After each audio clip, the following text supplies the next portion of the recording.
Bismillahirrahmanirrahim. Assalamualaikum warahmatullahi wabarakatuh. Nah, ada satu syair yang terkenal sekali yang saya pecah-pecah dari Maulana Jalaluddin Rumi. Bagi saya inilah simbol ekspresi pola gaya seorang yang mencintai. Jadi ada 7 nasihat yang terkenal dari Maulana Rumi yang ini pakai simbol-simbol alam semesta. Ya karena beliau mengembangkan paradigma cinta, berarti sebenarnya ini profilnya orang yang mencintai. Yang pertama apa? Orang yang mencintai itu dermawan dan suka menolong. Kata Maulana Rumi, dalam kedermawanan dan menolong, jadilah seperti sungai. Sungai itu kan banyak memberi apa saja pada masyarakat di sekitarnya. Sungai sering jadi pusat sumbernya hidup. Kalau teman-teman belajar peradaban-peradaban manusia awal, itu biasanya dimulai dari pinggir-pinggir sungai. Karena di situ kuncinya hidup. Dia memberikan banyak. Ya tidak menunggu balasan apa-apa. Meskipun kadang-kadang balasan kita pada sungai kan jelek. Kita kasih sampah lah, kita kasih kotoran lah, kita kasih apalah. Tapi sungai selalu memberi banyak hal. Nah, jadilah orang yang mencintai. Pecinta itu dermawan dan penolong seperti sungai. Nanti kalau teman-teman kok lewat sungai diingat-ingat kalimatnya Rumi tadi, ingat sungai berarti ingatlah bahwa aku ini harus jadi orang yang pemurah, dermawan, penolong. Baik. Ini yang pertama ya. Karena ini ditaruh pertama karena manusia itu cenderung pelit. Dan itu katanya Al-Quran sendiri. Jadi manusia itu cenderung enggan berbagi. Ingin enak. Biasanya kalau orang kok mau berbagi itu ya yang dibagi yang sisa-sisa. Yang dia sudah menikmati terus bagi. Biasanya begitu. Makanya bahkan Al-Quran menegaskan kebaikan itu kalau kita menginfakkan yang kita cintai. Karena manusia itu cenderung pelit. Yang dikasihkan orang selalu yang sisa yang sudah dia nikmati. Makanya di banyak ayat itu Al-Quran kan nyindir kita. Manusia itu pelit. Manusia itu kalau memberi selalu yang jelek-jelek, sehingga terus ditegaskan oleh Al-Quran, lantanalul birro, kamu tidak akan dapat kebaikan sebelum berbagi apa yang engkau cintai. Hatta tunfiku ma tuhibbun. Oke, jadi dermawan dan menolong. Yang kedua, dalam ketulusan dan kebaikan, jadilah seperti matahari. Matahari itu kan memberikan cahayanya, terangnya pada siapa saja. Tidak milih-milih. Di mana saja siapapun diberi. Orang tulus itu begitu. Kalau tulus kok milih-milih itu biasanya bukan tulus, tapi pamrih. Pak, saya ikhlas Pak memberi teman saya yang ini, yang ini. Yang itu kok tidak diberi? Dia sering menyakiti hati saya kok. Berarti ini sebenarnya tidak tulus. Kamu milih kok. Yang menyenangkan kamu beri. Yang tidak menyenangkan tidak kamu beri. Jadilah seperti matahari. Siapapun diberi. Jadi tidak pilih-pilih. Nah, jadi para pecinta itu tulus. Simbolnya ketulusan itu matahari. Jadi selain jadi sungai, ingatlah matahari. Jadi kalau besok pagi jalan-jalan keluar terus kena matahari, sadarilah bahwa aku dalam hidup ini harus tulus. Tanpa pamrih. Matahari tidak pernah minta imbalan. Kecuali matahari mall ya, kalau kamu ke sana ya butuh, kamu harus bayar. Baik, jadi pecinta ciri keduanya tulus. ciri ketiga, pecinta itu memaafkan. Dalam memaafkan, jadilah seperti malam. Malam itu maksudnya gelap, pekat. Sudah tidak ada apa-apa, tidak lihat apa-apa lagi. Jadi kalau kita sudah memaafkan orang, ya sudah. Anggap semuanya sudah tidak kelihatan. Jadi anggap semuanya sudah lenyap. Kayak kalau malam itu kita sudah tidak bisa lihat apa-apa lagi sudah. Nah, tidak boleh ada sisanya apapun. Pekat seperti malam.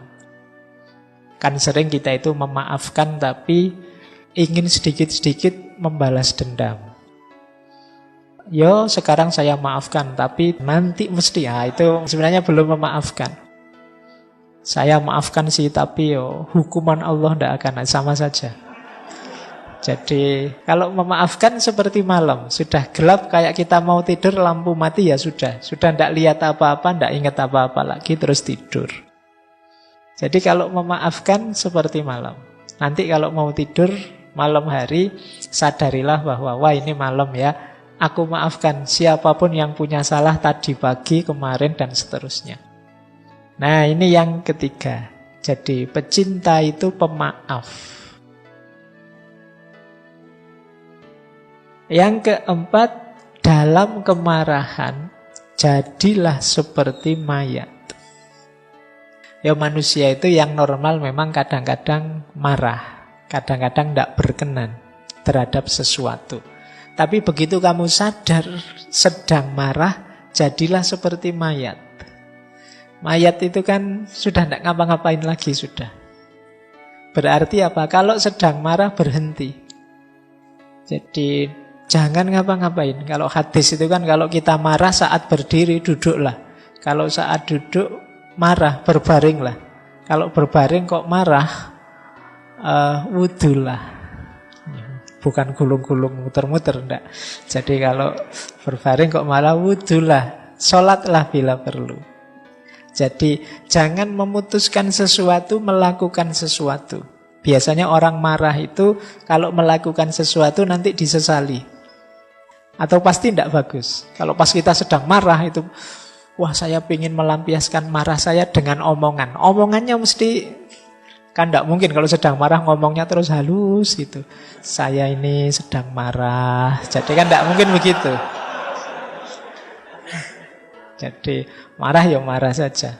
Boleh tidak saya maki-maki sampean? Sebentar saja. Kan tidak mungkin begitu ya. 1-2 kata saja ya, biar saya lega, boleh ya gitu. Oke, jadi tidak kalau sedang marah, yuk jadi kayak mayat. Yuk diam dulu, tidak usah apa-apa dulu. Nanti kalau tekanan darahnya sudah turun, situasinya sudah longgar, nyaman, itu baru memutuskan sesuatu, melakukan sesuatu. Termasuk pada siapapun yang kita cintai. Jadi kadang-kadang kita tidak cocok, rame, gegeran, marah dengan yang kita cintai. Mungkin saudara kita, anak kita, siapa saja. Yuk, ketika sedang marah, narik diri dulu. Nanti saja ngomongnya, nanti saja melakukan sesuatu. Yang kelima, saat kita sederhana dan rendah hati, jadilah seperti bumi. Jadi pecinta itu sederhana. Sederhana itu maksudnya apa adanya, tidak dibuat-buat. Ya inilah aku apa adanya. Inilah levelku, inilah kenyataan diriku. Itu namanya kesederhanaan. Jadi kesederhanaan itu bukan kok dimiskin-miskinkan atau enggak. Biasa saja, sesuai situasimu, sesuai kondisimu. Tidak berlebihan. Nah kondisi ini kalau di Maulana Rumi, jadilah seperti bumi. Bumi itu kan sangat rendah hati, sangat sederhana. Tidak pernah gaya. Di dalam dirinya ada kandungan luar biasa, mungkin kandungan emas, logam, macam-macam, tapi kan bumi tidak pernah sombong, tidak pernah pamer. Dia rendah hati, diinjak-injak. Tiap hari kita mewarnainya dengan angkara murka, dia tetap teguh. sebagai dirinya. Itu bumi. Jadi mari belajar dari bumi. Kalau kita jalan di atas bumi, sadarilah kasihan sekali ya bumi ini. Kita warnai dia dengan macam-macam. Bumi itu kita lempari dengan sampah dan kotoran, tapi yang diberikan kan tumbuh-tumbuhan, makanan, dan lain sebagainya. Nah, jadi orang yang sederhana dan rendah hati. Bumi tidak pernah komplain, tidak pernah demo, tidak pernah mengeluh terhadap segala kelakuan kita. Dia selalu memberikan yang terbaik yang bisa dia berikan untuk kita. Selanjutnya, toleran. Para pecinta itu toleran, simbolnya apa? Laut. Laut itu kan dia menampung apa saja. Karena dia luas, maka apa saja bisa masuk. Baik itu yang indah-indah, yang kotor-kotor, semuanya masuk, ditampung oleh laut. Sungai itu kan membawa apa saja, ya terakhirnya di laut. Aliran apa saja, ya finalnya di laut. Jadilah toleran. Toleran itu terbuka menerima apa saja sebagaimana laut.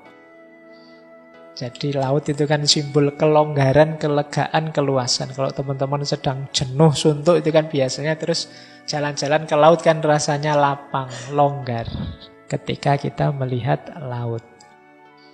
Nah, jadi ini simbol toleransi. Berarti kalau nanti ada konflik marah-marah, wah ini berarti sedang sempit, kurang piknik, ayo jalan-jalan ke laut. Biar longgar hatinya. Biar terasa bahwa kita ini kecil, bahwa kita ini sempit, tidak luas. Ngapain sih gegeran segala? Nah, yang terakhir, kuncinya di yang terakhir ini. Jangan melihat keluar. Lihatlah ke dalam diri. Jadilah engkau apa adanya. Jadi para pecinta, sadari dirimu, bermainlah peran sebagai dirimu sendiri apa adanya. Jangan terlalu banyak acting, jangan terlalu banyak gaya, nanti malah menyusahkan.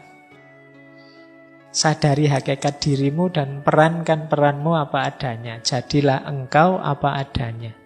Kita itu sering ngundang masalah sendiri karena kita tidak jadi apa adanya. Kalau hari ini mungkin pakai istilah pencitraan. Sudah terlanjur mencitrakan diri misalnya sebagai anak soleh misalnya. Sudah terlanjur bilang, oh saya itu soleh, saya itu. Itu kan terus jadi beban. Akhirnya kamu di depan orang tiap hari harus acting jadi orang soleh. Itu kan berat. Nanti ada apa-apa dikit, subhanallah, alhamdulillah. Ya kalau soleh ya soleh saja, ndak usah pakai acting berlebihan, sesuai dengan situasimu apa adanya. Nah, jadi para pecinta itu apa adanya. Banyak ikatan cinta bubar karena para pecintanya ndak apa adanya. Kan banyak itu yang kalau pacaran itu begitu sayangnya, begitu nikah dapat 1 bulan, begitu menyesalnya dia, kok ndak kayak dulu ya. Sudah beda antara dulu dan sekarang. Kemungkinan dulunya terlalu banyak pencitraan. Akhirnya sekarang menyesal. Walah ternyata aslinya gini, ndak sama dengan dulu. Ya, kamu ndak apa adanya. Jadi para pecinta, sadari dirimu, bermainlah peran sebagai dirimu sendiri apa adanya. Nah, ini 7 nasihat dari Jalaluddin Rumi. Baik, semoga manfaat dan maslahat yang kita dapat dari tema malam hari ini. Baik, saya akhiri sekian. Kurang lebihnya mohon maaf. Wallahul muwaffiq, wallahu a'lamu bissawab. Wassalamualaikum warahmatullahi wabarakatuh.